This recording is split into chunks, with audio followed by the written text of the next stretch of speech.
فهذه الأثناء تشييع جثمان الراحل سعيد فنيدي المصور الصحفي عن جريدة صوت العدالة. سعيد الرجل الذي كان محبوبا لدى الجميع وسط زملائه الإعلاميين. سعيد فنيدي قضى كثيرا في عمله المهني كمصور صحفي. في هذه اللحظات سيتوارى جثمانه بمقبرة الغفران زوال اليوم الساعة 1. ولا يسعنا إلا أن نقول إنا لله وإنا إليه راجعون.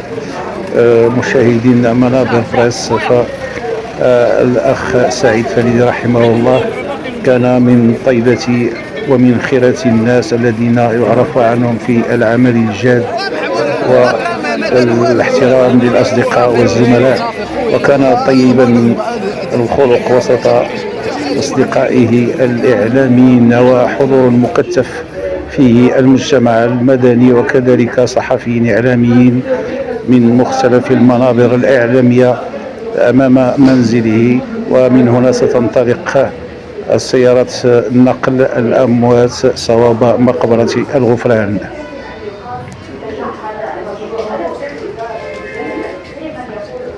دائما نقول إنا لله وإنا إليه راجعون.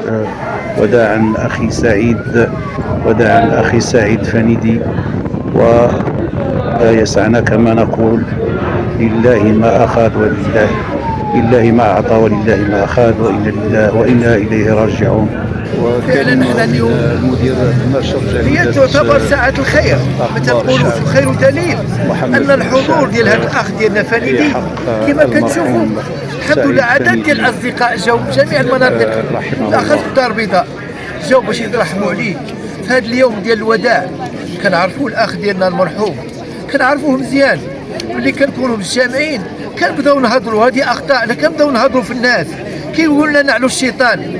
هذه شهاده كنقولها، كيقول نعلو الشيطان وكيتبسم في وجهك. ما عمرو سبق، انا كنعرفو مده 13 سنه، ما عمرو سبق لينا ان سمعنا الاخ فنيدي المرحوم رحمه الله عليه انه تكلم في شي شخص. انسان بشوش، انسان عملي، انسان كيحب الخير، كيحب المهنه ديالته، كيحب الساكنه ديالته، كيحب البلد ديالته. بهذه المناسبه الى جهدنا كنقولوا لله ما أعطى ولله ما أخذ، فرحمة الله عليه. وصدق الله تبارك وتعالى إذ يقول في كتابه كل نفس ذائقة الموت وكل من عليها فان ولا تأتيكم إلا بغتة. حتى حنا ما عرفناش الساعة ديالنا، تمنينا بالساعة النهاية ديالنا يكون بحال هذا الحضور، يكون بحال هذا الحضور، حيث إلا جهدوا لك 3 ديال المسلمين بالإيمان ديالك دخلت الجنة. ونحن نشهد أنه إنسان يتقي الله، مؤمن، ما كيتكلمش في الناس، عملي، ولله ما أعطى ولله ما أخذ. السلام عليكم ورحمة الله.